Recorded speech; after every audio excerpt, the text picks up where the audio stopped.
Finally, we are in December, my favorite month of the year, because I can torture the mind of a few people with my latest puzzle.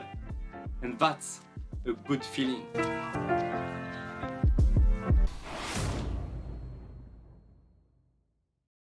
What's up, puzzlers, and welcome back. Christmas is coming soon. I kept one puzzle to solve just for this occasion. Every year, American designer Joseph G. Turner makes a Christmas puzzle for his family and a few lucky puzzlers. He makes release the coin puzzles elegantly handcrafted in wood. I was lucky enough to get his latest puzzle, the 3Me7. Thank you very much, Joseph, for giving me the opportunity to own another one of your puzzles. I am quite impatient to solve this. So, without further ado, let's get into it! And here it is, the 3Me7 by Joseph G. Turner. This puzzle follows the design of a 3Me5 puzzle that I solved in a previous video. The design looks very simple. You have this rectangular wooden puzzle and then a hole with a $50 coin. And before we take a closer look at this puzzle, let's read the instructions. 2018 Turner Christmas puzzle, crafted in 2021. The goal is to free the coin, and you have some specific notes to follow to be able to solve this puzzle. The first one, everything needed to solve the puzzle is provided. Second, no excessive force needed. And then finally, 3Me7 is solved when the coin is removed. And that's all. Joseph doesn't give us any hints of what could be the mechanisms. Then let's inspect this puzzle. The first thing that you can see is the coin, because it is your main objective to find out how to get it out of the puzzle. And something that I really love about this puzzle is the choice of colors. I really love these 3 layers of wood. It reminds me of these fridge dessert sandwiches that you can find in the supermarkets, and I just love it. Something else that you can see is the dovetail joint here. Something that you can find in other puzzles from Joseph G. Turner. And that tells us that this puzzle is made of 2 pieces. So we will need to find a way to remove the top of the puzzle to be able to free the coin. And that's all. I cannot see anything else. No holes, no cuts, nothing at all. Joseph wants us to be so careful when we solve this puzzle. He wants us to hear what is happening. So, since there is no more to see on this puzzle, it is time to solve it. So let's try to slide the top part, just in case that we can already make a first move. No, it is locked as expected. I guess it will be locked by 1 pin or 2 pins. So then my next move will be to put the puzzle upside down. Because if there is a pin here, maybe there is a hole on top of the puzzle, so the pin can fall inside and will not block the movement of the top piece. So, puzzle upside down, can I slide the top piece? No, it will not be that easy. Okay, I like it. Next move then. If there are 2 pins, maybe I need to spin the puzzle in one direction or in the other. Let's try to do that. First, I will spin it this way. 2 times, in case. Let's try to slide the top of the part. Nothing. Nice. Let's try to spin it the other way around. Okay, 2 times, just in case, to be sure. And we still cannot slide the top piece. That's becoming interesting. Maybe we will experience something new. I am pretty sure there is a pin locking the top part. I don't see what else can block me at the beginning. And I wonder if I can press on something. And maybe we can do something with the coin. When I rotate it, there is something that scratch the coin. You know, the part around the coin has this kind of dent, and it feels like there is something that is touching this dance and make this specific sound. Okay, so what if I push the coin up or pull the coin down? Oh, you see? The coin is spring-loaded. Okay, that's nice. Oh, that's nice. So then, if there is something that was touching the coin, that means that I need to pull the coin down and tilt the puzzle on this direction or on this direction.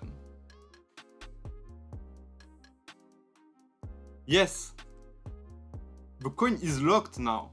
You can start to see the letters on top of the coin saying Liberty. Okay, so I think we found our first move. Then, if we tilted the puzzle like this, that means there is a pin that is locking the coin now, here. So if there is a pin here, maybe the pin locking the top of the part is here. So this pin couldn't fall inside the hole because of this other pin. But now that we moved this pin in this direction, maybe we have enough space to remove this pin. So the only thing we can do is to put the puzzle up like this. Then the pin should fall. And can I slide the top of the puzzle? Still not! Oh, wow, wait, what? What should I do then?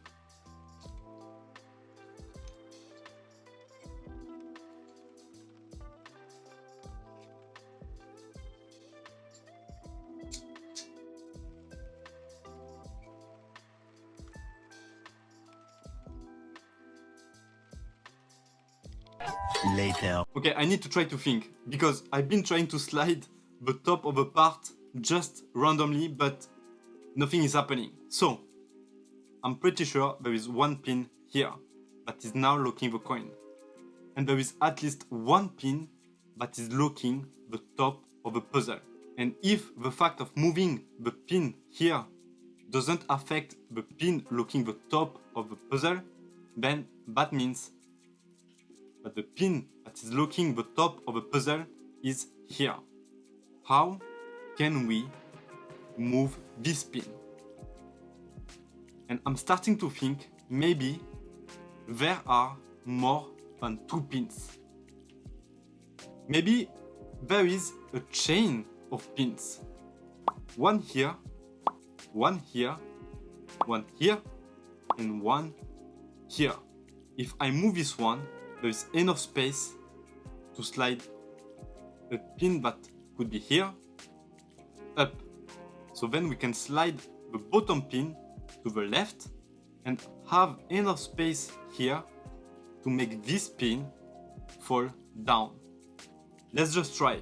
If this theory is correct, that means that I need to rotate the puzzle clockwise. Let's try it. By doing that, this pin should fall down. Then I continue to rotate. This pin should fall down. And finally, this pin should fall down. And it worked! Let's go! Okay, so indeed, we can slide the top of the puzzle now. Oh, we can just remove it. That's all? No way. Is that the only mechanism inside of this puzzle? And then there is the pin I was talking about. Wow! And there is a little protection for the coin. Let's try to remove it. The coin doesn't come out of the puzzle. Wait. Oh, obviously there will be the pin locking the coin now. But we end up with a nice nameplate. Look at this! 3Me7. And on the other side, you have the signature of Joseph G. Turner. Hey, I like it! That's really nice. So now we need to rotate the puzzle in the other direction to be able to remove this pin, I think, because this one will be blocking it. Let's do that. I rotate it anti-clockwise, like this. Now the pin is locked once again. That's quite smart, to be honest. That's really nice. And now the only thing that I need to do is to pull the coin down and tilt the puzzle to the left, and the pin should fall inside its hole. But it doesn't. Wait, what? I almost forgot to show you what you can see inside. But you can see the coin and the pin here. And the only thing I am left with is to try to remove this pin so I can remove the coin from the puzzle. But for some reason, if I put the mechanism back to its original position, then I cannot put the pin inside anymore. So then that means there is another trick. And that would be cool because otherwise that would have been too simple. And I don't think Joseph will leave us with just one trick. So we need to find out how we can slide this pin. Can we remove this one? Obviously not. And I don't think it is a screw. It is not a screw. So I cannot turn it. I cannot push it as well. It is not a button. Let's try to unlock this pin. Maybe there is something else to do right now. What if I just try to pull the coin down now? As expected, the pin doesn't move at all. Oh, but can we use that as a tool? Like this, can I touch it? I can, barely. If I pull the coin, it's better, but I cannot push it. Okay, let's try to push it while the pin is locked, like this. Now we push the coin, and we try to slide the pin. It doesn't slide as well. That's interesting. Wait, what? What is happening? It's like once I removed the top part of the puzzle, the pin cannot move anymore. But why? For some reason, it feels quite heavy for a wooden piece. I don't know. It does feel like it has a weight. That's interesting. But why?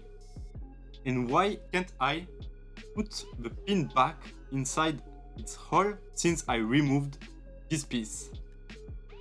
Let's just put it back inside. Like this, kind of. And then, can I do something? I cannot do anything. So let's put the mechanism back to its original position. And let's try to slide the top of the part back to its original position. And now, can I unlock the pin?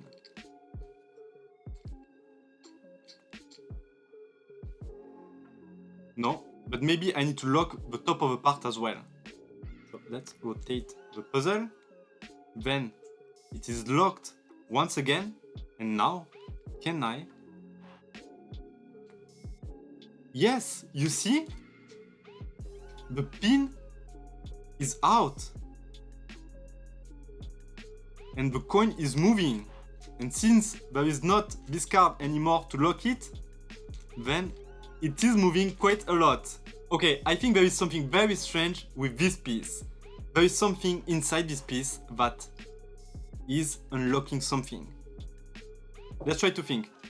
When we put the piece back, we can slide this pin. And when it's out, the pin is locked. Is there another pin here on top of the puzzle?